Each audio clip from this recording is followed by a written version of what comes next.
Top 10 reasons why tourism is bad for Asia. This is another collaboration with Scott ADCA and Poop Orange. Many people will say that tourism and foreigners coming to Asia is a good thing, but if you look at the statistical evidence, it actually has more negative effects than positive ones. If you are a traveler or local resident of a country in Asia, then this video is very important for you to watch. So without further ado, here is the top 10 list. Number 10, overcrowding. This is one of the most annoying things about tourists and foreigners in general, and it's even worse for the locals.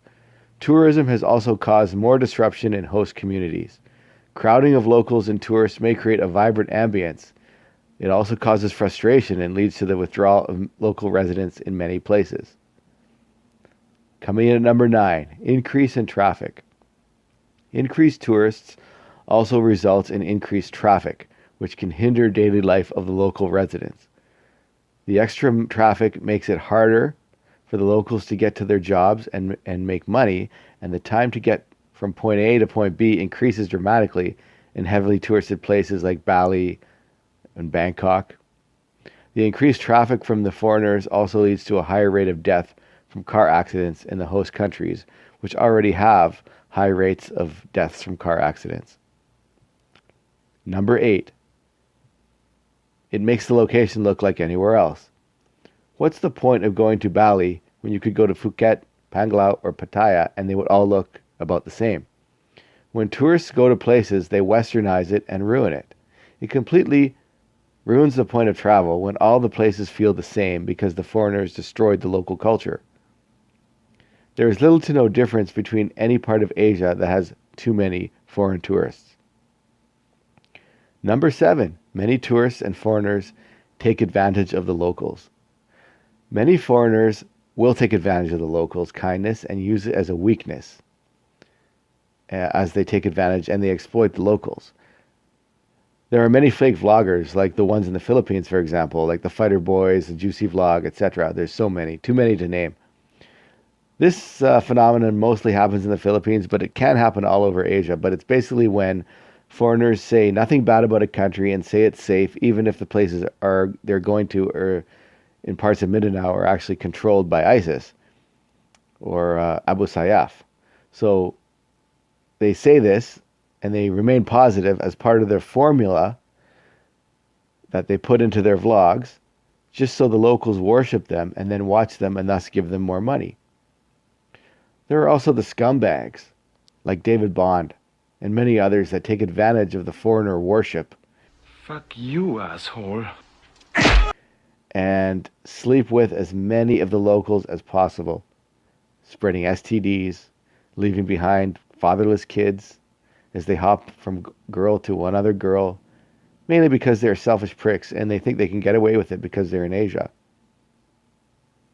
They use the term MGTOW, men going their own way.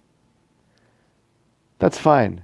I'm all about living your life, doing your own thing, going your own way. But when you use that term to act like a douchebag, it makes everyone look bad. It makes all men look bad. And then that's unacceptable. Coming in at number 6, it leads to higher prices. Most people know this one by now. This is the most obvious of them all. But a lot of people don't know that it's even worse for the locals. The increase in cost always pushes out the locals because the cost of living becomes too high. Imagine if you were forced to leave your home just because of a bunch of tourists. The locals will also have more trouble finding their own products because the businesses that sell the local goods and needs will be pushed out in favor of more westernized businesses and more products catered to Western tourists. The exchange rate with the UK's pound sterling in Thailand, for example, in 2008 you could get as much as 67 baht to the pound. On the eve of the referendum on EU membership in 2016, you could still get 52 baht to the pound. But as we talk about this in March 2019, the rate has sunk to 43 baht to the pound. It's a similar story with the US dollar and the euro, albeit with a few more fluctuations. Foreign currencies just don't go as far as they used to in places like Thailand. Here, another example about the high price of goods in tourist areas is there's a dessert in the Philippines called halo halo. It costs about 10 to 25 pesos in the local areas, but in areas with more foreigners, in the tourist areas like Siquijor and Panglao, it costs 200 to 250 pesos. Locals aren't going to buy that. Coming in at number 5, tourism leads to higher crime. Most people don't even pay attention to this fact, but it's true. Crime rates have been seen to rise with the increase of tourists. Crimes are typically those of rowdy behavior, alcohol, illegal drug use, loud noise. In addition, gambling and prostitution is increased due to tourists looking for a good time. So if you don't like crime, then don't support more tourism in Asia. Support better industries that do not put people in harm's way. Number 4, it destroys the environment. It's a fact there is very bad environmental damage in many of these tourist areas. There's no hiding it anymore. It's common knowledge. Places like Boracay, Bali, Siargao, Phuket.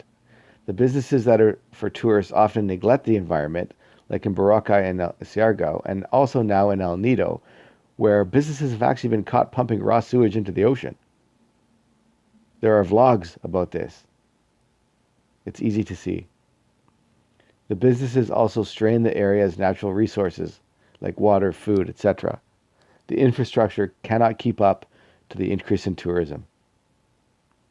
I have heard people mention ecotourism, but the Asian tourism industry is too corrupt to make it real, and the things that say ecotourism in Asia are usually lies. Greenwashing has become a term, and it's normal that the word ecotourism has lost its meaning, and travelers are now skeptical about it. Number 3, it does not benefit the locals at all. This is one of the most shocking facts that nobody seems to talk about, and if you are local in Asia, you should definitely reconsider supporting the corrupt tourism industry or selfish vloggers that promote tourism. A research project by the UN Environment Program shows that the negative impacts in developing countries include leakages. On average of each $100 spent on a vacation tour by a tourist from a developed country, only around $5 actually stays in a developing country's destination's economy. The areas that will receive tourists will become more expensive and force the locals to leave because they cannot afford to live there anymore, like we talked about earlier. Most of the tourist dollars just leave the country, so it's mostly just other foreigners and a handful of locals that even benefit from tourism. Combine that with the fact that the environment is destroyed by tourism, which costs much more than that $5 benefit, and you will see why tourism is actually bad for the economy of an Asian country in the long run. Number 2. Many expats and tourists treat the locals like crap, and this is perhaps one of the saddest things in our experiences traveling, and many others have seen it too, is that we saw many tourists and foreigners treat the locals like objects, just there to serve and amuse them. Many foreigners I saw were yelling at the locals, which is called losing face in Asian cultures. Are we ready? Cause I see Sandy. Oh shit! Sandy. Sandy.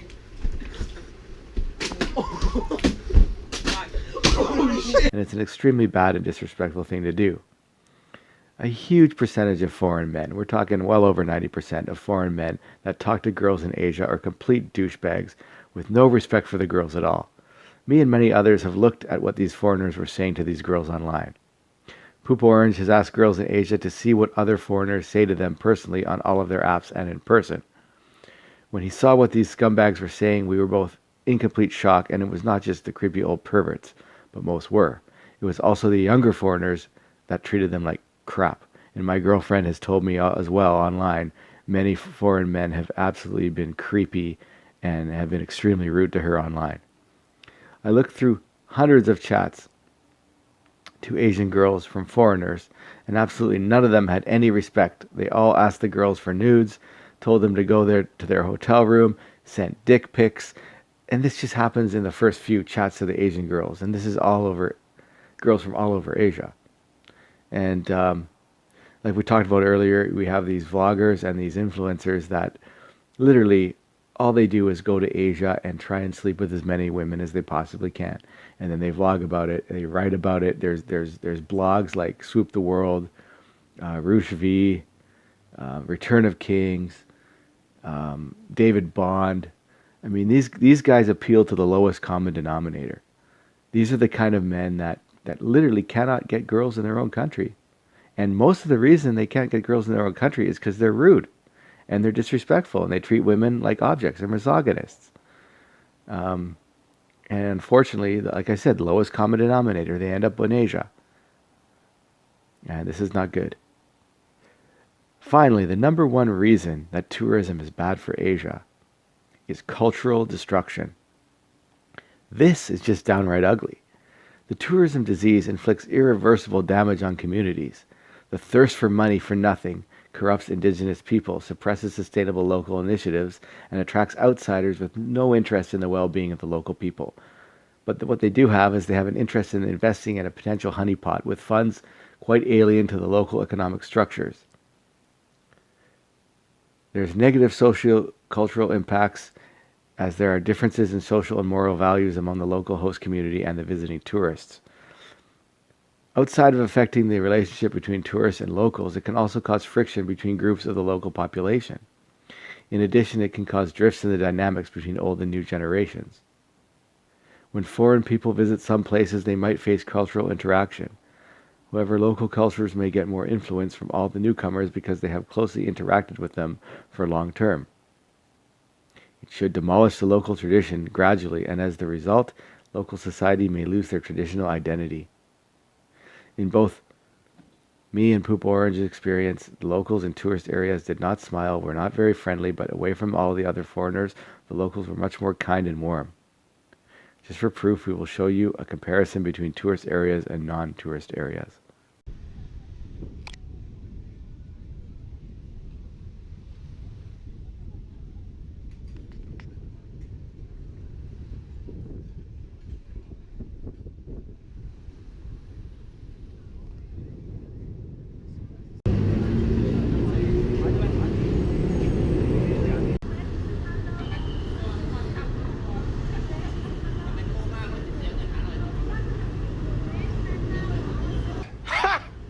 Gay!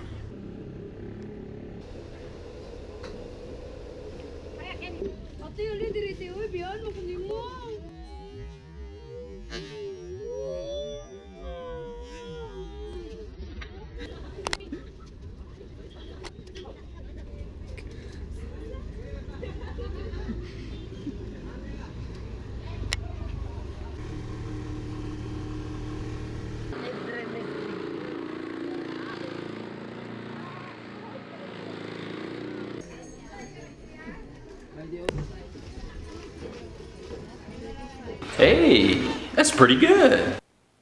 See what we mean? In my personal experience, this last time I went to the Philippines, I saw a lot more foreigner resentment, a lot more Filipinos sort of looking at foreigners in a more resentful way than before. And this is caused by the tourism situation. This is caused by a lot of things we're talking about, is that the locals are actually starting to resent foreigners. And you never saw that before in the Philippines. You see that more now. The solution to the tourism problem may be hard to pinpoint, but we recommend for all the governments of all Asian countries to have a crackdown on and a regulation on foreigners. And they should also focus on industries that actually help the local population, and tourism is really not one of them.